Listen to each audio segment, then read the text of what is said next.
অনেক সময় বাসায় দেখা যায় অনেকে লম্বা সময় ধরে কাশির জন্য হয়তো বা লং বা আদার চা অনেক দিন ধরে খাচ্ছেন, বছরের পর এমনও আছে যে বছরের পর বছর খাচ্ছেন বা মাসের পর মাস খাচ্ছেন এবং গরম পানি ব্যবহার করছেন সব সময় খাওয়ার সময়। এটা আসলে কতটুকু বেনিফিশিয়ারি বা এটা থেকে কোনো ধরনের ক্ষতিকারক কোনো কিছু আছে কিনা? আচ্ছা, না এটা কোনো প্রয়োজন নাই। প্রথম কথা, দীর্ঘমেয়াদী গরম পানি খাওয়ারও প্রয়োজন নাই, লং চা নাই। এটা হলো এক ধরনের remedy, this are not treatment. যখন ওই যেটা বললাম ইয়ারওয়ে হাইপার রেসপন্সিভ বাড়ে, ইয়ারওয়ে ড্রাইনেস ডেভেলপ করে, সেই সময়টায় এগুলো কিছুটা কাজ করে। এছাড়া দীর্ঘমেয়াদী এইসব জিনিস ব্যবহার করার প্রয়োজন নেই।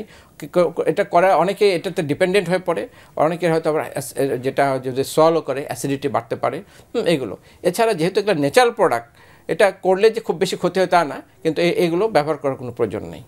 এবং যদি স্যার দেখা যাচ্ছে যে এগুলো ব্যবহার করছে অনেক দিন ধরে কিন্তু কাশি তারপর ভালো হচ্ছে না, তাহলে তো স্যার আসলে ডক্টর শরণাপন্ন হওয়া। অফকোর্স এটা আরেকটা যে প্রবলেম হচ্ছে, সেটা তো ব্যবহার করে যাচ্ছে কিন্তু কাশির আসল কারণটা তার ধামাচাপা পড়ে যাচ্ছে, মার্জ হয়ে যাচ্ছে। যে কারণে কাশি সেটা সামনে আসতেছে না, ফলে এটাকে অন্য মনে করতেছে ঠান্ডা লাগা। এই ঠান্ডা লাগা মনে করে, ঠান্ডা লাগা একটা ভুল শব্দ, আমি রোগীদেরকে বলেই থাকি।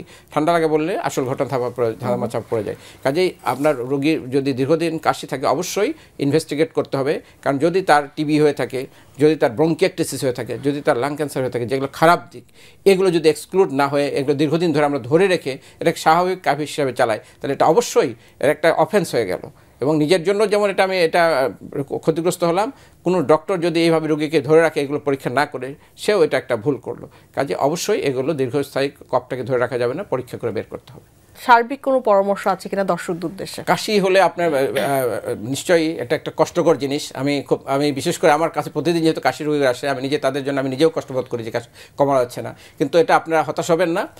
1 সপ্তাহ বা 2 সপ্তাহ পর্যন্ত এটা যে কোনো কাশি এরকম থাকতে পারে, যেটা আস্তে আস্তে কমে যাবে। কিন্তু এর চেয়ে যদি বেশি থাকে এবং আপনি নিজেও শরীরটাকে খারাপ বোধ করেন, যদি জ্বর বোধ করেন, খাবার রুচি কমে যায়, ওজন কমে, তাহলে অবশ্যই আপনি চিকিৎসকের শরণাপন্ন হন এবং কাশির কারণটা খুঁজে বের করুন। কাশি কোনো অসুখ না, কাশি একটা সিমটম, এবং অনেক খারাপ রোগের সিমটম কিন্তু কাশি। কাজে কাশিটাকে এই কারণে গুরুত্ব দিতে হবে যেটার পেছনে অন্য কোনো অসুখ থাকতে পারে। সেই অসুখটাকে এক্সক্লুড করে এটা ট্রিটমেন্ট করলে আমরা জীবনটাকে ঝুঁকিমুক্ত করতে পারি।